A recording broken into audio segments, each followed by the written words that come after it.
আসসালামু আলাইকুম।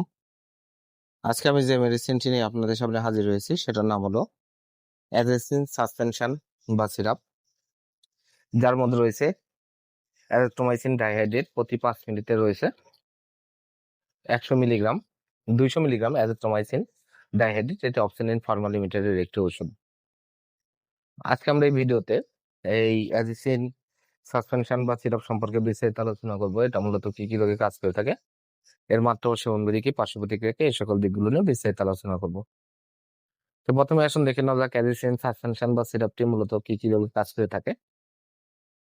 এটি বাচ্চাদের একটি অ্যান্টিবায়োটিক।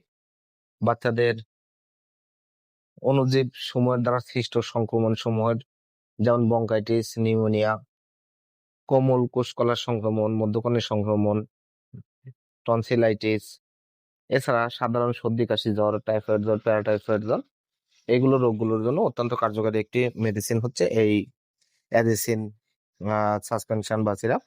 এছাড়া বাচ্চাদের যে কোনো সিজনাল সর্দি কাশির জন্য বা জ্বরের জন্য এই সাসপেনশনটি অত্যন্ত জনপ্রিয় এবং ভালো কাজ করে থাকে। এবার আসুন দেখে নেওয়া যাক এর মাত্রা ও সেবনবিধি কি। এটি বাচ্চাদের জন্য, যাদের বয়স 6 মাসের অধিক, তাদের জন্য হাফ চামচ করে দিনে 2 বার অথবা 1 বার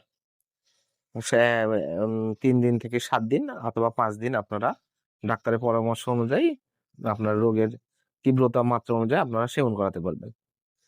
এবার আসুন দেখে নেওয়া যাক এর পার্শ্ব প্রতিক্রিয়া কি। এটি ব্যবহারে বাচ্চাদের বমি ভাব, বমি, আন্টিক ব্যথা, বায়ু উদ্গীরণ, ডায়রিয়া, ঘুম ঘুম ভাব, ত্বকীয় র্যাশ ইত্যাদি হতে পারে, যা সাধারণত ওষুধ বন্ধ করার সাথে সাথেই স্বাভাবিক অবস্থায় ফিরে আসে। অ্যাজাথ্রোমাইসিন 50 ml বোতল, যার দাম 200 টাকা। আপনার হাতের কাছে যে কোনো ফার্মেসিতে অ্যাজাথ্রোমাইসিন সিরাপ বা সাসপেনশনটি পেয়ে যাবেন।